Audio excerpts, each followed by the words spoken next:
Hello வணக்கம், இது உங்கள் சிவி ஜோன். எல்லாருமே எப்படி இருக்கீங்க? இப்போ பார்த்தீங்கன்னா ஒரு பயங்கரமான அப்டேட் வந்திருக்கு. அதாவது பிக் பாஸ் இந்த 8 வந்துட்டு கண்டிப்பாக வந்துட்டு மறக்க முடியாத ஒரு சீசனாக வந்து எல்லாருக்குமே அமைஞ்சிருக்கு. காரணம் நிறைய திருப்பு முனைகள். மற்ற சீசன்லாம் பார்த்தீங்கன்னா இருக்கும், ஆனால் இதில் இருக்கா இல்லையா அப்படின்னு நம்மள ஒரு மரண பீதியிலே வந்து ரொம்ப நாளாக வந்து கொண்டு போயிருந்தாங்க.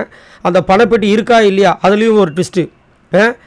முத்துக்குமரனுக்கு டைட்டில் கிடைக்குமா கிடைக்காது, அதுலேயும் ஒரு ட்விஸ்ட் வச்சு கடைசியில் வந்துட்டு எப்படியோ, ஏன்னா நிறைய ப்ரெஷர்ஸ் அது மாதிரி. சரிங்களா? அதே மாதிரி ரன்னரில் யார் வருவாங்க அதுலேயும் ஒரு ட்விஸ்ட்டு. ஸ்டார்டிங்கே பார்த்தீங்கன்னா ஃபஸ்ட்டு நாளே எவிக்ஷன், என்னென்னமோ ட்விஸ்ட்டு. திடீர்னு பார்த்தா பாய்ஸ் அண்ட் கேர்ள்ஸ்னு வச்சாங்க, அதுலேயும் ஒரு ட்விஸ்ட்டு. இப்படியே வச்சுட்டு இருந்தாங்க. அப்படின்னு ட்விஸ்ட்டு மேல் ட்விஸ்ட்டு பார்த்து நம்மளுக்கு இப்பயும் பார்த்தீங்கன்னா இந்த லாஸ்ட் நாள் கூட வந்துட்டு ட்விஸ்ட்டாக கொடுக்குறாங்க. இது நடக்குமோ நடக்காதுன்னு தெரியல. ஆனால் திடீர்னு பார்த்தா ஒரு ரூமர் வந்து பயங்கரமாக கிளம்பிட்டு இருக்கு. இப்போ நேற்றே வந்துட்டு யார் டைட்டில் வின்னர் அப்படின்றது எல்லாருக்குமே தெரிஞ்சது. நம்மளுடைய முத்துக்குமரன் மண்ணின் மைந்தன் நடித்தார் அப்படின்ற விஷயங்கள். அதுக்கப்புறம் பார்த்திங்கன்னா ஒரு பெரிய பிரளயம் ஏற்படுத்திச்சு. என்னென்னா விஷால் வந்து ரன்னராக வந்தார் அப்படின்ட்டு. தேர்ட் அப்போ சௌந்தர்யா வந்து இறக்கிட்டாங்க. ஆனால் சௌந்தர்யாவுக்கு தான் ஓட்டு இருந்துச்சு. அது ஏதோ வந்து பாட்ஸ் ஓட்டு அது இதுலாம் இருந்துச்சு. அதை ஃபில்ட்ரு பண்ணதுனால அவங்க 3வது போயிட்டாங்க. இப்போ 4வது ரயான் வந்துட்டார். ஆஸ்பர் ஓட்ஸ் அஃபிஷியல் அதான இருந்துச்சு. அப்போ அடுத்தது பவித்ரா அப்படின்னாங்க. இப்போ காலையில் அப்டேட் என்னென்னா ரயான் தான் 5வது எவிக்ட் செய்யப்பட்டிருக்கார் அப்படின்ற மாதிரி. இன்னையா சொல்கிறீங்க? நேற்று ஒரு அப்டேட் இருந்துச்சு. அப்படியா? அப்போ மீதி இப்போது என்ன ட்விஸ்ட்டு கொடுக்குறாங்கன்னா, ஃபஸ்ட்டு இருக்கிற முத்துக்குமரன் தவிர்த்து மீதி எல்லாமே வந்து மாறப்போகுதுன்ற மாதிரி ஒரு அப்டேட் கொடுக்காங்க. என்ன எனக்கு ஒன்றுமே புரியலையேங்க. என்னங்க கடைசி வரைக்கும் இந்த சீசன் 8 ஃபுல்லாக முடிஞ்சு வணக்கம் அப்படி போகிற வரைக்கும் எங்களை வந்துட்டு ஹாட் சீட்டில் உட்கார வைக்கணும் முடிவு பண்ணிட்டீங்களா அப்படின்ற மாதிரி தோணுது. என்னென்னா இப்போ வந்துட்டு அந்த செகண்ட் பொசிஷன் ரன்னர் பொசிஷன் இருக்கான் பார்த்தீங்களா, அங்கே நம்ம டெய்லியும் வந்து அந்த அன்அஃபிஷியல் ஓட்டிங்ஸ்லாம் பார்த்துருக்கோம். ஏன்னா நம்மளால் அதை தான் பார்க்க முடியும், அஃபிஷியல் ஓட்டிங்கில் அதை பார்க்க முடியாது. அப்படின்போது அதில் இருக்கிறதா நிறைய நேரங்களில் மெஜாரிட்டி அதான் நடக்குது. அப்படின்போது சௌந்தர்யா தானே வரணும், எப்படி விஷால் வந்தார் அப்படின்னு ஒரு கேள்விக்குறி இருந்துச்சுல. இப்போ என்ன பண்ண போகிறாங்களா, அதில் ஒரு அதிரடி மாற்றமாக சௌந்தர்யாவை தான் வந்துட்டு ரன்னராக கொண்டு வர போகிறாங்க அப்படின்ற மாதிரி ஒரு அப்டேட் வந்திருக்கு. இது ஒரு பக்கம் யோசிச்சா சூப்பராக இருக்குது. ஏன்னா நேற்று அந்த மாதிரி தான் எல்லாருமே பேசின விஷயங்கள். திடீர்னு அப்போ விஷாலை வந்து இப்போ தேர்டு இறக்க போகிறாங்க. அப்போ தேர்ட் பொசிஷனா இல்லை, அதுலேயும் ஒரு ட்விஸ்ட் வரதுக்கு வாய்ப்பு இருக்குது. ஏன்னா பவித்ராவதிக்கு மேலே உட்கார வச்சு விஜய் விஷாலை வந்து 4th கூட கொண்டு வரதுக்கு வாய்ப்பு இருக்குது.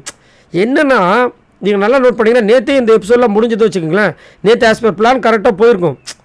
இது வந்து இப்போ மட்டும் கிடையாது. அன்ஷிதா வந்து எவிக்டட் அப்படின்னு ஒரு அப்டேட் வந்துச்சு. நைட் ஆனால் பார்த்தீங்கன்னா அன்ஷிதா வந்து எவிக்ஷனே கிடையாது. சண்டே எபிசோடில் வந்துட்டு எவிக்ஷனே கிடையாது, முடிச்சிட்டாங்க. ஸோ அன்ஷிதா வந்து செய்யப்பட்டார். ஆனால் எவிக்டன்றது அங்கே ஆஸ் பர் பிளான். அதேமாதிரி லாஸ்ட்டாக பார்த்தீங்கன்னா ஜெஃப்ரியும் யாரோ எவிக்ட் ஆகிருப்பாங்க.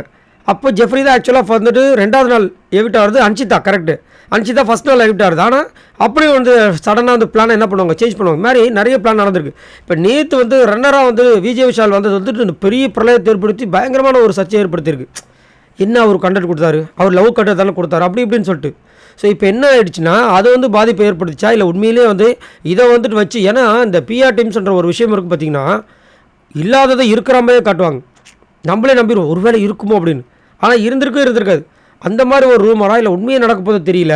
ஆனால் மெஜாரிட்டி இந்த மாதிரி தான் வந்துட்டு நிறைய யூடியூப் சேனல்லையும் பார்க்குறேன். நிறைய இடங்களில் இதை தான் வந்து அப்டேட் பண்ணுறாங்க. ரன்னரில் ஒரு அதிரடி மாற்றம், அதிரடி ட்விஸ்ட் வரப்போகுது. அதில் வந்து சௌந்தர்யா மேலே வராங்க, விஷால் கீழே போகிறாரு. திடீர்னு பார்த்தா விஷால் அதுக்கு கீழே போகிறாரு, 4th பிளேஸ்க்கு வராருன்ற மாதிரி சொல்கிறாங்க. என்ன நடக்க போது தெரியல. எது எப்படியோ நம்மளுக்கு தேவையான முத்துக்குமாரன் டைட்டில் அடிக்கணும், அது நடந்துருச்சுன்ற ஒரு அப்டேட் கிடச்சில. அது வரைக்கும் சந்தோஷம். ஏன்னா உண்மையான உழைப்பை போட்ட முத்துக்குமரனுக்கு கிடச்சிருக்கு. அடுத்தபடியே யார் என்னென்ன பொசிஷனில் வரப்போகிறாங்கன்றத நம்ம பார்க்க தான் போகிறோம். 6 மணிலேருந்து எல்லாம் காமிக்க தான் போகிறாங்க. அது வரைக்கும் அவங்களோட அந்த ரூமர்ஸ் விளையாட்டை வந்து நம்மளுக்கு காமிச்சு தான் இருப்பாங்க. ஸோ நீங்கள் வந்துட்டு தைரியமாக இருக்கணும். ஏன்னா என்ன மாதிரி. சரி, நீங்கள் உங்களோட கருத்தை சொல்லுங்கள்.